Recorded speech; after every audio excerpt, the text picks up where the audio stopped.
आप सभी को मेरा नमस्कार। आज बात कर रहे हैं घोंघा स्नेल जीव के बारे में। बरसात के समय में घोंघा फसलों को बहुत ज़्यादा नुकसान पहुंचाता है। मुख्य रूप से यह सब्जियों और फूलों को नुकसान पहुंचाता है।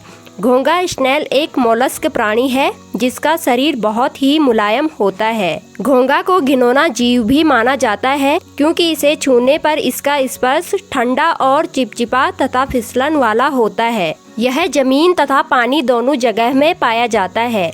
जमीन में ज्यादातर यह छायादार स्थानों, नदी नालों के किनारों वाली घास में पाया जाता है।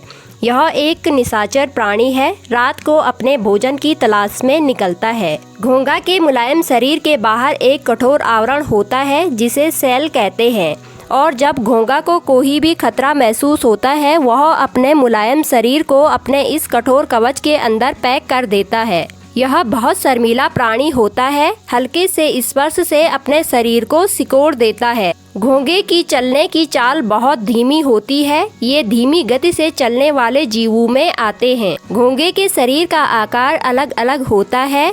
यह सर्पिल, सपाट व गोलाकार होते हैं। घोंघे के मुंह में एक जीभ होती है जिसे रेड्यूला कहते हैं।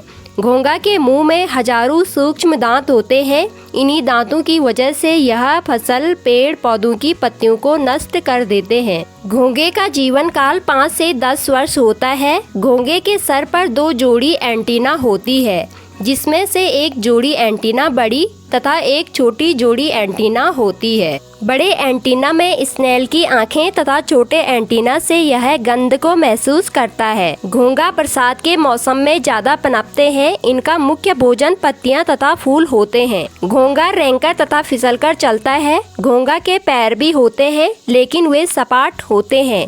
घोंघा के पैर पर एक ग्रंथि होती है जो द्रव्य पदार्थ का स्राव करती है। इससे घोंघे के लिए नीचे की तरफ फिसलन हो जाती है। इसी द्रव्य स्राव के कारण घोंघे का शरीर चिपचिपा हो जाता है, जिसके कारण यह धारदार चाकू पर भी आसानी से चल सकता है और किसी भी नुकीली चीज पर फोल्ड होकर चल सकता है, बिना शरीर पर किसी प्रकार की खरोंच के। घोंघा एक शाकाहारी प्राणी है। घोंघे के शिकारी जानवर भी होते हैं जिनसे इनको खतरा बना रहता है, जैसे सांप, मेंढक जो इन्हें खा जाते हैं। जमीनी घोंघे के अलावा पानी में रहने वाले घोंघे भी होते हैं। ये घोंघे नदियों, तालाबों में मिलते हैं। ये घोंघे रंग में काले भूरे होते हैं। पानी वाले घोंघे सांस लेने के लिए सतहों पर आते हैं, लेकिन कुछ घोंघों में ग्रिल्स भी पाए जाते हैं जिससे वह आसानी से सांस ले पाते हैं। कुछ घोंघों के बाहरी कवच बहुत ही सुंदर रंग के भी होते हैं। विदेशों में स्नेल का उपयोग स्किन थेरेपी के लिए भी किया जाता है। स्नेल जो चिपचिपा द्रव्य छोड़ते हैं वह स्किन के लिए बहुत फायदेमंद होता है। लोग घोंघे को मीट बनाकर, भूनकर भी इसका मांस बड़े चाव से खाते हैं। अगर बगीचे में स्नेल ज़्यादा हो गए हों तो यह बगीचों को नुकसान पहुंचाते हैं। इसीलिए बगीचे में नमक पानी का छिड़काव करना चाहिए, जिससे यह मर जाते हैं, या तंबाकू पाउडर का भी आप छिड़काव कर सकते हैं।